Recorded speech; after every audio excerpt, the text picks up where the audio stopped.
આકાશવાણી ભુજ સમાચાર આશુતોષ અંતાણી વાંચે છે. નમસ્કાર. સ્મોલ સેટેલાઇટ લોન્ચ વ્હીકલ SSLVની ત્રીજી વિકાસલક્ષી ઉડાન આજે સવારે 9:17 સતીશ ધવન સ્પેસ સેન્ટર શ્રીહરિકોટાથી લોન્ચ કરવામાં આવશે. આ લોન્ચ સાથે SSLV વિકાસ પ્રોજેક્ટનું કાર્ય પૂર્ણ થશે અને ભારતીય ઉદ્યોગ અને NSIL દ્વારા સંચાલિત મિશન કાર્યરત થશે. લોન્ચિંગના 6 કલાક પહેલા કાઉન્ટડાઉન શરૂ થશે. આ પ્રક્ષેપણ વાહન 10 થી 500 કિલો વજનના નાના, સૂક્ષ્મ અને અલ્ટ્રા મિની ઉપગ્રહોને લોન્ચ કરી શકે છે. મિશનનો ઉદ્દેશ SSLV વાહન પ્રણાલીઓથી ઉડાન દર્શાવવાનો છે અને EOS-08 ઉપગ્રહ અને SRO ડેમોસેટ પેસેન્જર ઉપગ્રહને 475 કિલોમીટરની પરિભ્રમણ કક્ષામાં મૂકવાનો છે. પ્રધાનમંત્રી નરેન્દ્ર મોદીએ 78મા સ્વાતંત્ર્ય પર્વની દેશવાસીઓને શુભેચ્છા પાઠવી. લાલ કિલ્લા પરથી દેશને સંબોધન કરતા જણાવ્યું કે સ્વતંત્રતા દિવસે દેશની આઝાદી માટે પ્રાણની આહુતિ આપનારા અને આજીવન સંઘર્ષ કરનારા લોકોને આપણે યાદ કરીએ. પ્રધાનમંત્રીએ ઉમેર્યું, અમે કોઈપણ રાજકીય મજબૂરીના કારણે નહીં, પરંતુ નેશન ફર્સ્ટની ભાવનાની સાથે પરિવર્તન કર્યા છે, જેમાં સૌથી મોટું ઉદાહરણ બેન્કિંગ ક્ષેત્રમાં થયેલું પરિવર્તન છે.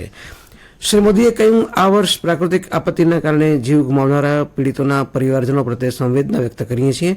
તેમણે કહ્યું, દેશની રક્ષા અને નિર્માણ કરનારા ખેડૂતો, જવાનો, યુવાનો, માતા અને બહેનો, વંચિત વર્ગના લોકોની દેશ પ્રત્યેની નિષ્ઠા વિશ્વ માટે પ્રેરણા છે. ગુજરાતમાં ખેડા જિલ્લાના નડિયાદ ખાતે રાજ્યકક્ષાનો સ્વાતંત્ર્ય સમારોહ યોજાયો હતો. રાષ્ટ્રધ્વજ ફરકાવ્યા બાદ લોકોને સંબોધતા ગુજરાતના મુખ્યમંત્રી ભૂપેન્દ્ર પટેલે વિશ્વાસ વ્યક્ત કર્યો હતો કે વિકસિત ભારત 2047ની સંકલ્પનાને સાકાર કરવા માટે ગુજરાત અગ્રેસર રાજ્ય બનશે.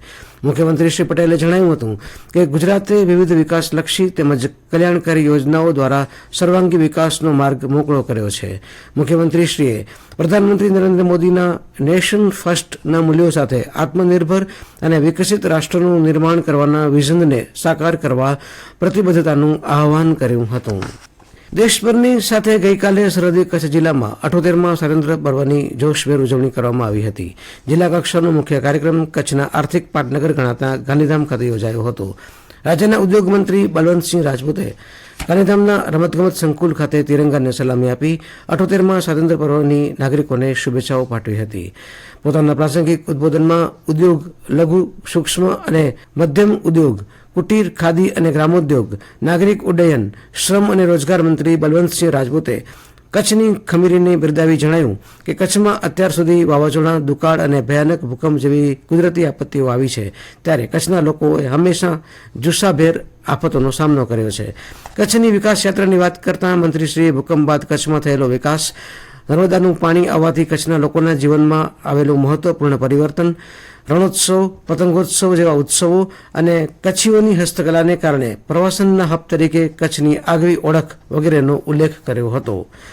રિન્યુએબલ એનર્જી ક્ષેત્રે કચ્છ વિશ્વમાં મુખ્ય કેન્દ્ર બની રહેશે તેવા વિશ્વાસ સાથે શ્રી રાજપૂતે જણાવ્યું કે સૌથી મોટો 30 ગીગાવોટનો સોલાર વિન્ડ એનર્જી પાર્ક કચ્છમાં આકાર લઈ રહ્યો છે, જે સમગ્ર વિશ્વમાં રિન્યુએબલ ક્ષેત્રનો એક નવી દિશા આપશે. પ્રધાનમંત્રી નરેન્દ્ર મોદીના નેતૃત્વમાં કેન્દ્ર સરકારે દેશમાં સામાજિક, આર્થિક, માળખાકીય નીતિગત સુધારાઓ દ્વારા નયા ભારતના નિર્માણની નવી ગાથા શરૂ કરી છે, તેમ તેમણે ઉમેર્યું હતું. ખાવડા વિસ્તારના તુગા ગામના વતની અને ખાવડા પંથકના પીર આગેવાન હાજી રાયમલ નબા સમાનું ગઈકાલે સ્વાતંત્ર્ય દિને ટૂંકી માંદગી બાદ અવસાન થયું. દિવંગત આ વિસ્તારમાં ખૂબ મોટી લોકસેવાનું કાર્ય કરતા હતા. તેઓ વર્ષ 1976માં આ વિસ્તારની ફ્લેમિંગો સિટીના શોધક ડોક્ટર સલીમ અલીને રણમાર્ગે ઊંટ ઉપર બેસાડી 35 કિલોમીટર લાંબા રણમાર્ગે પહોંચાડનારી પ્રથમ વ્યક્તિ હતી. તેઓ રણભૂમિયા તરીકે પણ જાણીતા હતા. તેમના અવસાનથી પશ્ચિમ અને ખાવડા વિસ્તારના હિન્દુ મુસ્લિમ લોકોમાં શોકની લાગણી ફેલાઈ છે. આ સાથે આ સમાચાર બુલેટિન પૂરું થયું. નમસ્કાર.